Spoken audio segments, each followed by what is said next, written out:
This is the verb repetir, to repeat in the present tense. Okay? Notice, in English it has R-E-P-E, and in Spanish it has R-E-P-E. So it looks real similar. I don't think you'll have any trouble remembering it. All right, I'm going to say each form of the verb in English, then Spanish and clap, and I'd like you to repeat. I'd like you to repeat. The verb repetir. Sorry. I repeat. Yo repito. I repeat. Yo repito. You friend repeat. Tú repites. You friend repeat. Tú repites. He repeats. Él repite. He repeats. Él repite. We repeat. Nosotros repetimos. We repeat. Nosotros repetimos.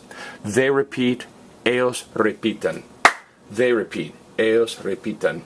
All right. It has some really easy components to it. It's an IR verb in the present, so you expect to chop off the IR and add O, ES, E, IMOS, EN. And again, you can see by the green letters that's what we've done. Green means easy, regular, predictable. You won't have trouble with it.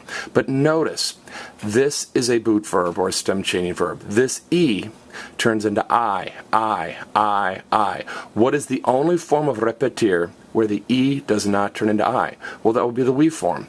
Hold it, Mr. Holt. Why doesn't the we form change? Why doesn't it change? Because we keep our letter. Why doesn't the we form change? Everybody, because we keep our letter. All right, actually I could and probably should say we keep our letters. If it's an AR verb like cantar, the we form ends in AMOS because we keep our letter. If it's an ER verb like comer, the we form ends in EMOS because we keep our letter. And if it's an IR verb like vivir or repetir or pedir, the we form ends in IMOS. So that chant, we keep our letter, is true for the infinitive endings here.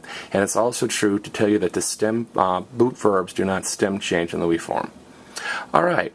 Now, Mr. Holt, I'm confused. There are two E's here. This is the infinitive, the IR is the infinitive, and this is called the stem. The stem is all of the verb except for the AR, ER, IR. If there are two E's in the infinitive, it's always the second E that changes. That's more of a Spanish 3 grammar point, but if you have two E's, which you do in a couple of Spanish verbs, it's not common, but you'll see it. So notice, since there are two E's, which E changes? The second. Also, Mr. Holt, there are some boot verbs like pedir that the E turns into I, or vestir, the E turns into I. But then you have other boot verbs like perder or querer where the E turns into IE. How do I know in the verb when the E turns into I, like pido or repito, and when the E turns into IE, like pierdo or quiero? This is true 90% of the time. Say we keep our letter. We keep our letter. 90% of the time, if it's an IR verb like pedir or vestir or repetir, the E is going to turn into I. Let me say that again. 90% of the time, if it's an IR verb like pedir or repetir or vestir, that E is going to turn into I. We keep our letter.